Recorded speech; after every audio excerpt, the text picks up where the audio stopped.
have noticed I have this little silver thing around my throat. And a question for those of you who are over the age of, say, 50, how many of you find that you might struggle a little bit with your hearing? Yeah? And of those of you who struggle with your hearing, how many of you actually wear hearing aids? Not so many, huh? So here's the interesting thing that I discovered when I went on this memory journey. If you can't hear properly, what your brain does is it has to enable you to hear as well as you can. It's the only sense which is on 24/7. With smoke alarms, why do they make a loud noise? Because that's what's going to wake you up. Your sense of hearing is a basic survival requirement. And so if your hearing is not good, what your brain does is says, okay, don't have enough processing power, we need to amp up the signal, we've got to grab it from somewhere. What we're going to do, we're going to grab it from short-term memory.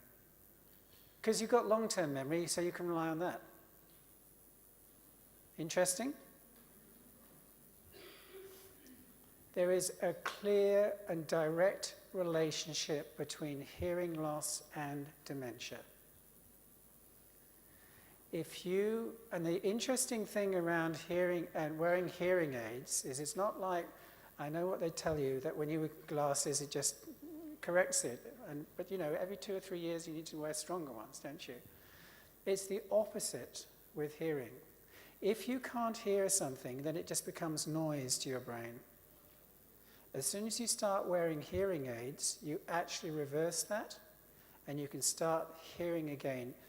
My wife, Catherine, we've been married for how many years? We need a tattoo so we know how many years. A while. 25 years or something like that. Anyway, for much of my life with Catherine, I did not know one thing about her until quite recently, a few years ago.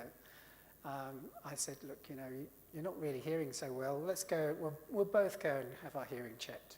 So we both go and have our hearing checked. I have some problems with my hearing, which is why I wear hearing aids. Catherine is basically deaf and has been deaf probably since she was 3 years old. She didn't know.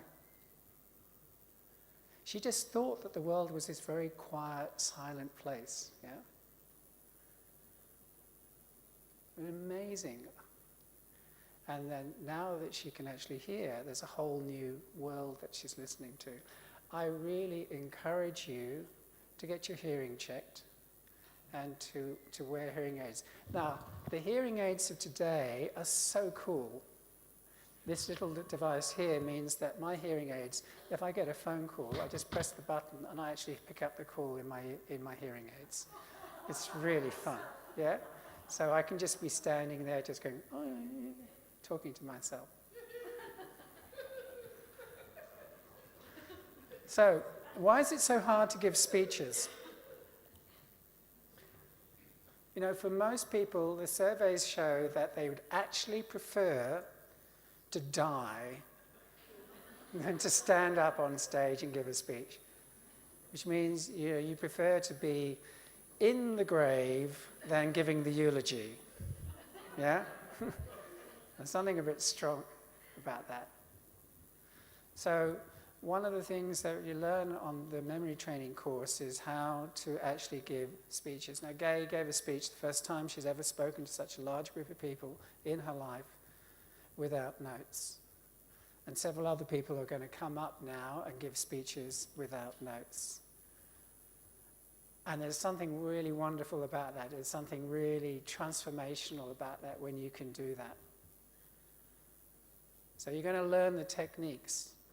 And we're going to use techniques which have been developed by the ancient Greeks, used by the Romans, used in the Middle Ages and got lost. But now recovering those techniques and starting to use them again.